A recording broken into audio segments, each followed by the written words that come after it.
สบายดีผู้ใดอยากรู้เรื่องประวัติศาสตร์สถาปัตยกรรมลาวเลยอยากได้ความรู้อย่าลืมกดไลค์กดเซฟคลิปนี้ไว้เนาะกดติดตามจานจอกไปเลยซึ่งใน EP นี้อยากจานจอกจะมาเฮ็ดพอดแคสต์เป็นซีรีส์เนาะเกี่ยวกับสถาปัตยกรรมลาวซึ่งเราจะมาเริ่มต้นด้วยสถาปัตยกรรมหลวงพระบางเนาะผ่านการสรุปหนังสือเล่มนี้เนาะเป็นหนังสือเกี่ยวกับสถาปัตยกรรมแกวงหลวงพระบางนั่นเองซึ่งเขียนโดยท่านปีแอร์เบนนาร์ดลาฟองเนาะศาสตราจารย์ทางด้านสถาปัตยกรรมศาสตร์ประวัติศาสตร์และภาษาศาสตร์เอเชียตะวันออกเฉียงใต้เนาะจากมหาวิทยาลัยซอร์บอนปารีสเนาะซึ่งเพิ่นก็เป็นเขียนบทความนี้มาเนาะกับตอนที่1ตอนนี้ที่มีชื่อว่านครหลวงพระบาง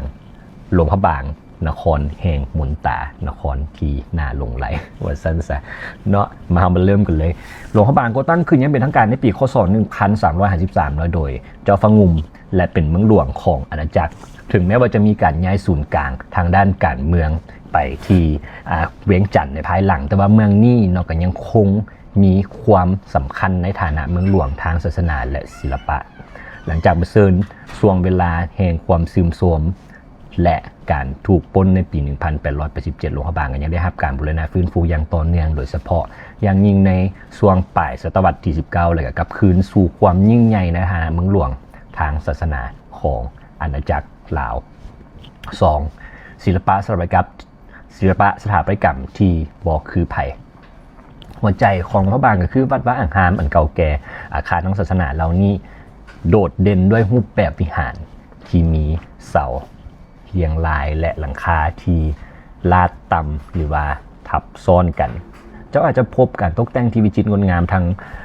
เปียกแกะสลักไม้ภาพจิตรกรรมทางฝาผนังนอนและกับพระพุทธรูปขนาดใหญ่ซึ่งสะท้อนให้เห็นถึงมรดกทางศิลปะ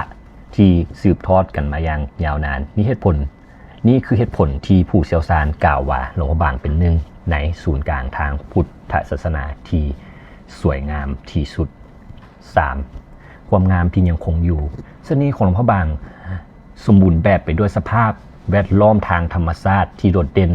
ซึ่งเมืองนี้ก็ตั้งอยู่ท่ามกลางภูเขาสีเขียวเนาะและก็อยู่ระหว่างแม่น้ำคานกับแม่น้ำของ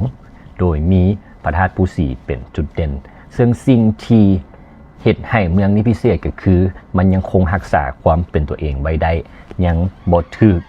กลืนกินโดยความทันสมัยเฮ็ดให้หลวงพระบางเป็นเมืองแห่งศิลปะที่สวยงามและตั้งอยู่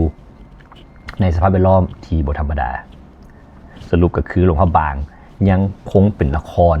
แห่งมนตาที่ผสม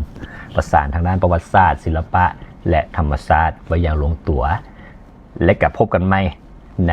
ตอนหน้าจันจอกจะมาเล่าเรื่องประวัติของเมืองหลวงพระบางอย่างละเอียดอย่าลืมกดไลค์กดติดตามเด้อ